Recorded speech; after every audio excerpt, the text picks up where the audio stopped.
ચાલો મિત્રો, આજે આપણે શીખવાનું છે રાસાયણિક પ્રક્રિયાઓના પ્રકાર. આપણે જોઈ ગયા અત્યાર લગી રાસાયણિક પ્રક્રિયાઓ અને એના સમીકરણો, કેવી રીતના આપણે સમીકરણ લખતા, નિપજ કોને કહેવાય, પ્રક્રિયક કોને કહેવાય. હવે એ કેવા પ્રકારના હોઈ શકે એના આપણે 5 પ્રકાર શીખવાના છે. એ કયા કયા છે? તો પહેલું છે સંયોગીકરણની પ્રક્રિયા, બીજી છે વિઘટન પ્રક્રિયા, ત્રીજી છે વિસ્થાપન પ્રક્રિયા, ચોથી છે દ્વિવિસ્થાપન પ્રક્રિયા અને પાંચમું છે ઓક્સિડેશન અને રિડક્શન. આ તમે 5 પ્રકાર પ્રક્રિયા શીખો એટલે તમારું અહીંયા ચેપ્ટર પૂર્ણ થાય. એમાં આપણે આજે પહેલું લેશું સંયોગીકરણની પ્રક્રિયા. તો સંયોગીકરણની પ્રક્રિયા કોને કહેવાય?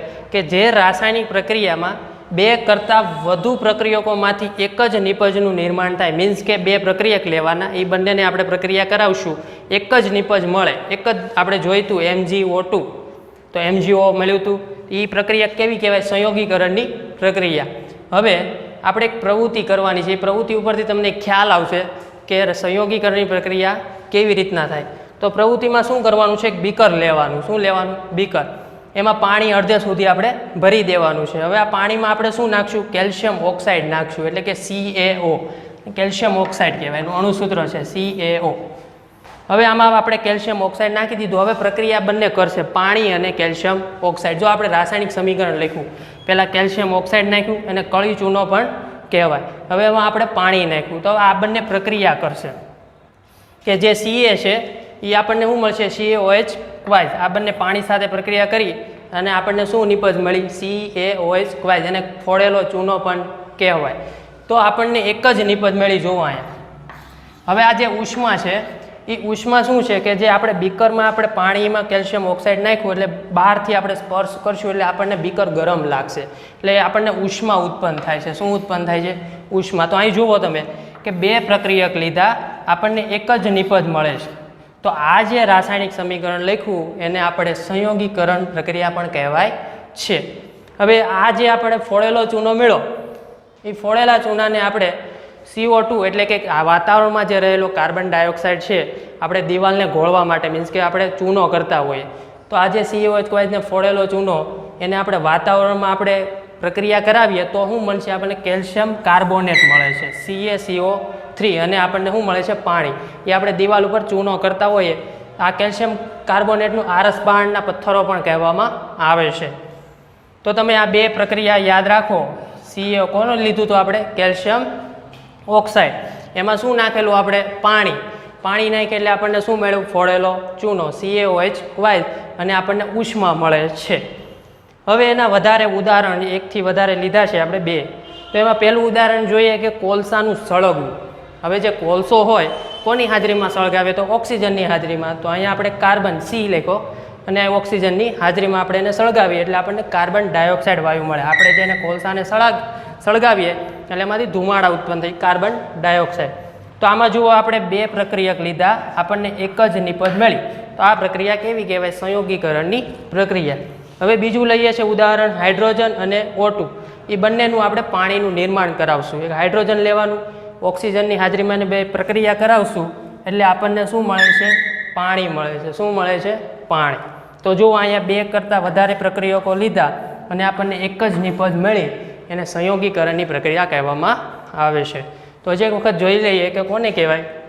કે જે રાસાયણિક પ્રક્રિયામાં 2 કરતાં વધુ પ્રક્રિયાઓમાંથી એક જ નિપજનું નિર્માણ થાય એને શું કહેવામાં આવે છે? સંયોગીકરણની પ્રક્રિયા. તમારે ખાલી એટલું યાદ રાખવાનું કે 2 પ્રક્રિયકો એ બંને પ્રક્રિયા કરે અને એક જ નિપજ મળે એને શું કહેવામાં આવે છે? સંયોગીકરણની પ્રક્રિયા. જો તમને વ્યાખ્યા યાદ ન રહી તો તમે પ્રવૃત્તિ દ્વારા પણ યાદ રાખી શકો કે એક બીકર લેવાનું, બીકરમાં પાણી નાખવાનું, એમાં કેલ્શિયમ ઓક્સાઇડ નાખવાનું, પાણી અને કેલ્શિયમ ઓક્સાઇડ પ્રક્રિયા કરશે એટલે આપણને શું મળે છે? ફોડેલો ચૂનો. આને કેલ્શિયમ હાઇડ્રોક્સાઇડ પણ કહેવામાં આવે છે. અને ઉષ્મા ઉત્પન્ન થાય, આપણે બીકરને સ્પર્શ કરીએ એટલે તાપમાન આપણને ખબર પડે. હવે આ જે છે ઉદાહરણ બીજું કે કોલસાનું સળગવું અને પાણીનું નિર્માણ, 2 વધારે પણ ઉદાહરણ તમે યાદ રાખી શકો છો. તો આ આપણી થઈ એક સંયોગીકરણની પ્રક્રિયા. હવે આ સંયોગીકરણની પ્રક્રિયા પછી એક આવે છે કે શ્વસન. જે આપણે શ્વસન કરીએ છીએ એ પણ શું સંયોગીકરણની પ્રક્રિયા કહેવાય? એ આપણે નેક્સ્ટ સવાલમાં જોઈશું.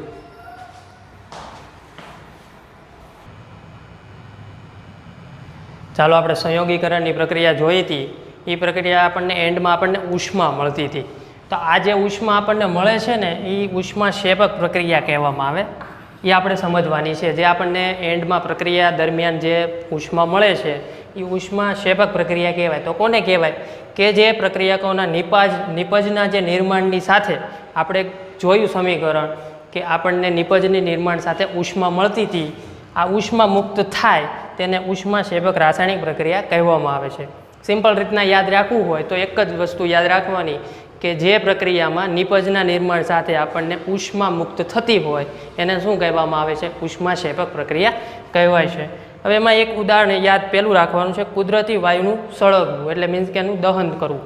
તો આપણે મિથેન વાયુ લઈએ, હવાની હાજરીમાં એને શું કરશું? આપણે સળગાવશું તો આપણને શું મળશે? કાર્બન ડાયોક્સાઇડ અને પાણી મળશે, H2O. આપણે આ શું કર્યું છે કે જે આપણે કુદરતી વાયુ સળગાવ્યું એટલે આની ઉષ્મા મુક્ત થઈ કહેવાય. એટલે પહેલું ઉદાહરણ યાદ રાખવાનું, CH4 + O2 reduce CO2 + H2O.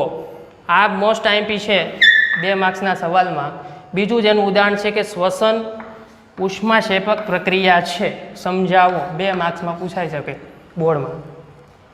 તો શ્વસન, આપણે જે શ્વસન કરીએ છીએ તો ખોરાક, સૌપ્રથમ આપણે વિચારીએ કે ખોરાક ખાઈએ છીએ, આપણે ઉર્જા મેળવવા માટે શેની જરૂર પડે? ખોરાકની જરૂર પડે. એમાંથી આપણને શું મળે છે? ઉર્જા મળે. તો આ ખોરાકનું વધુ સરળ પદાર્થોમાં વિભાજિત થાય. આપણે જે ખોરાક ખાઈએ છીએ મોંમાંથી ચાવવાનું શરૂ કરીએ તો ઠેઠ મોટા આંતરડા સુધી ચવાતું હોય છે. તો આ પદાર્થોમાં વિભાજિત થાય અને ઉદાહરણ તરીકે આપણે યાદ રાખીએ તો ભાત, બટાકા, બ્રેડ આ બધું જ ખાઈએ એ કાર્બોદિત પદાર્થ કહેવાય, એમાં કાર્બન રહેલું. આ કાર્બોદિત પદાર્થનું વિઘટન થાય, વિભાજન થાય, આપણને શું મળે છે? ગ્લુકોઝ મળે. શું મળે? ગ્લુકોઝ. જે ખોરાક ખાધો, કાર્બનવાળો ખાધો, એમાંથી આપણને ગ્લુકોઝ ગ્રુપ બને. આ ગ્લુકોઝનું શું થશે?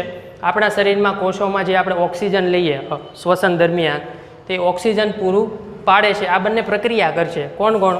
એક ગ્લુકોઝ અને ઓક્સિજન. આ બંને પ્રક્રિયા કરી આપણને શું મળે છે? ઉષ્મા મળે કે CO2 H2O. CO2 carbon dioxide, આપણે શ્વસન દરમિયાન કયો વાયુ બહાર કાઢીએ? Carbon dioxide.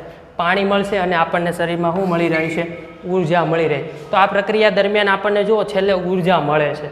તો આ જે શ્વસન ઉષ્માક્ષેપક પ્રક્રિયા કહેવામાં આવે છે. નોર્મલ રીતે યાદ રાખવું હોય તો ખોરાક ખાઈએ એટલે સરળ કાર્બનિક પદાર્થોમાં એનું શું થાય? વિભાજન થાય. એ વિભાજન થાય અને ગ્લુકોઝ બને. ગ્લુકોઝનું શું થાય છે? ઓક્સિજન સાથે પ્રક્રિયા કરી કાર્બન ડાયોક્સાઇડ, પાણી અને આપણને ઉર્જા મળે છે. તો શ્વસનની એક પ્રક્રિયા આપણે નોર્મલ રીતે યાદ રાખી શકીએ.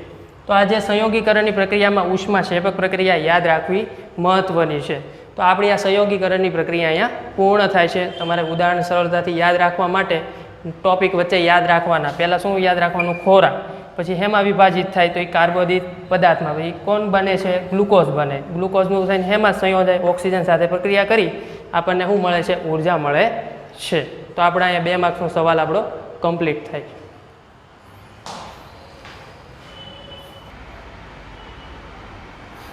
ચાલો મિત્રો, આપણે સંયોગીકરણની પ્રક્રિયા એક ભાગ જોયો. હવે આપણે વિઘટન પ્રક્રિયા, બીજી પ્રક્રિયા કઈ છે? વિઘટનની પ્રક્રિયા, એને આપણે સમજીશું. તો વિઘટન પ્રક્રિયા કરતાં પહેલાં આપણે 3 પ્રવૃત્તિ શીખવાની છે. સરળતાથી આપણને વિઘટન પ્રક્રિયા યાદ રહી જશે. તો પહેલી પ્રવૃત્તિમાં શું કરવાનું કે આપણે એક ઉત્કલન કસનળી આપણી લેવાની આવી રીતના, એને આપણે 2 ગ્રામ શું નાખવાનું છે? ફેરસ સલ્ફેટ નાખવાનું છે. જો આમાં આપણે 2 ગ્રામ શું નાખી દીધો? Ferrous sulphate. હવે આપણે એને શું કરશું? ધીમે ધીમે એને આપણે ગરમ કરશું. ધીમે ધીમે આપણે એને ગરમ કરશું એટલે આપણને શું મળશે? પહેલાં આપણે લીધું ફેરસ સલ્ફેટ, એને આપણે શું કર્યું? ઉષ્મા એટલે ગરમ કરી અને એનું શું કર્યું? વિઘટન કર્યું. તો શું મળે છે આપણને? ફેરિક ઓક્સાઇડ, જે આપણને પાવડર સ્વરૂપમાં અહીંયા જમા રહેતો દેખાશે. અને 2 વાયુઓ ઉત્પન્ન થાય છે, SO2 અને SO3. આ સલ્ફર ડાયોક્સાઇડ અને સલ્ફર ટ્રાયોક્સાઇડ.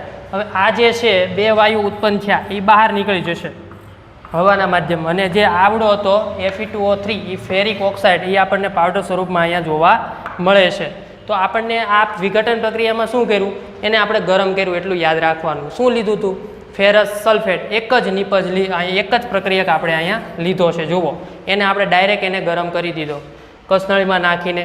તો આપણને 3 નિપજ મળી. કેટલી મળી? 3. એક મેળવું આપણને Fe2O3, એક મેળવું SO2 અને એક મેળવું SO3. તો આ જે છે Fe2O3 એ ઘન સ્વરૂપમાં છે. એ મેં તમને કીધું અહીં પાવડર સ્વરૂપમાં એ જમા થશે અને આ જે છે SO2 અને SO3 એ બંને આપણને વાયુ સ્વરૂપમાં જોવા મળે છે. એ આપણને જે ગરમ કરશું ત્યારે વાયુમાંથી આપણને બહાર નીકળતો દેખાશે. હવે શું થાય છે? આ પ્રક્રિયા એક જ યાદ રાખવાની કે એક જ પ્રક્રિયક લીધો આપણને લાટ બધી નીપજ મળી. આ પ્રક્રિયાને શું કહેવામાં આવે? વિઘટન પ્રક્રિયા. એમાં યાદ રાખવાનું ઉષ્મા, કે જે ઉષ્માની મદદથી કરવામાં આવતી પ્રક્રિયાને વિઘટન પ્રક્રિયા કહેવાય. એક જ ટોપિક યાદ રાખવાનો કે ઉષ્મા મેન છે. જો અહીંયા તમે ઉષ્મા ન લખો તો તમારો અડધો માર્ક્સ કપાઈ જાય. પ્રક્રિયા તો તમે સાચી લખી દીધી પણ અહીંયા ઉષ્મા નથી લખ્યું તો તમારો અડધો માર્ક્સ કટ થઈ જાય. એટલે ઉષ્મા યાદ રાખવું અને વ્યાખ્યામાં લખવું જરૂરી છે. તો વિઘટન પ્રક્રિયાની એટલું જ યાદ રાખવાનું, ઉષ્માની મદદથી જે કાંઈ પણ પ્રક્રિયા કરવામાં આવે એને શું કહેવામાં આવે છે? વિઘટન પ્રક્રિયા કહેવામાં આવે. ઉદાહરણ તરીકે હજી એક આપણે લઈએ કે કેલ્શિયમ ઓક્સાઇડ, અને આ જે ચૂનાનો પથ્થર અથવા તો કળી ચૂનો કહેવામાં આવે, ઉપયોગ કરીને સિમેન્ટની બનાવટમાં આપણે આગળ જોઈ ગયા કે સિમેન્ટની બનાવટમાં એનો ઉપયોગ થાય. એનું ઉદાહરણ છે અહીંયા કે ચૂનાનો પથ્થર CaCO3 આરસ પાણ કહેવાય એને. શું કર્યું આપણે? ઉષ્મા આપી એને ગરમ કર્યો એટલે આપણને બે નિપજ મળી ગઈ. જુઓ CaO એને કળી ચૂનો કહેવાય અને કાર્બન ડાયોક્સાઇડ વાયુ. એક ઉદાહરણ તમારે એ યાદ રાખવાનું અને એક ઉદાહરણ ફેરસ સલ્ફેટનું યાદ રાખવાનું કે નોર્મલ પ્રક્રિયા છે, ઉષ્માથી એને જે કાંઈ પણ ગરમ કરો એટલે આપણને શું મળે છે? વિઘટન પ્રક્રિયા. અને કળી ચૂનો આમાં CaCO3 તો શું મળે છે? કળી ચૂનો અને કાર્બન ડાયોક્સાઇડ વાયુ બહાર નીકળશે.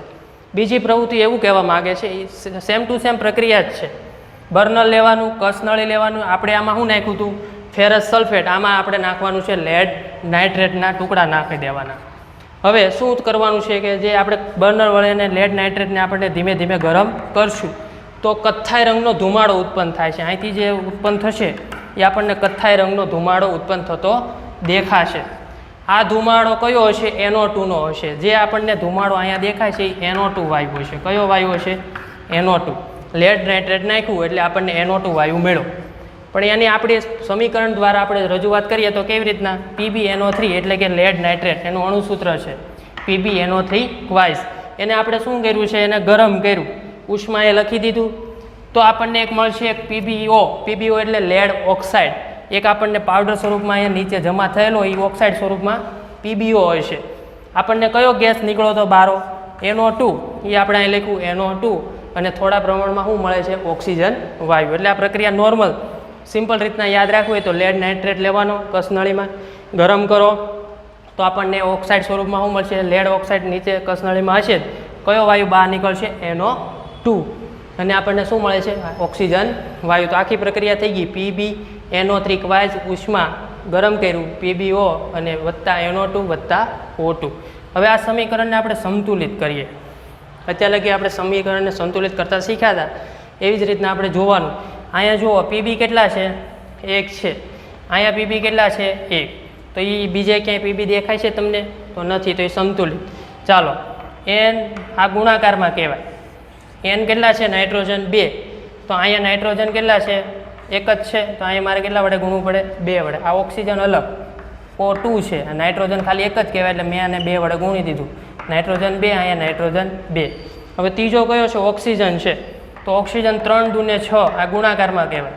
ઓક્સિજન કેટલા થઈ ગયા? 3 દુને 6. અહીંયા ઓક્સિજન 1, અહીંયા 2 અને અહીંયા 4. 2 ને 2 4 ને 5 જ છે. તો આ સંતુલિત સમીકરણ કહેવાય નહીં.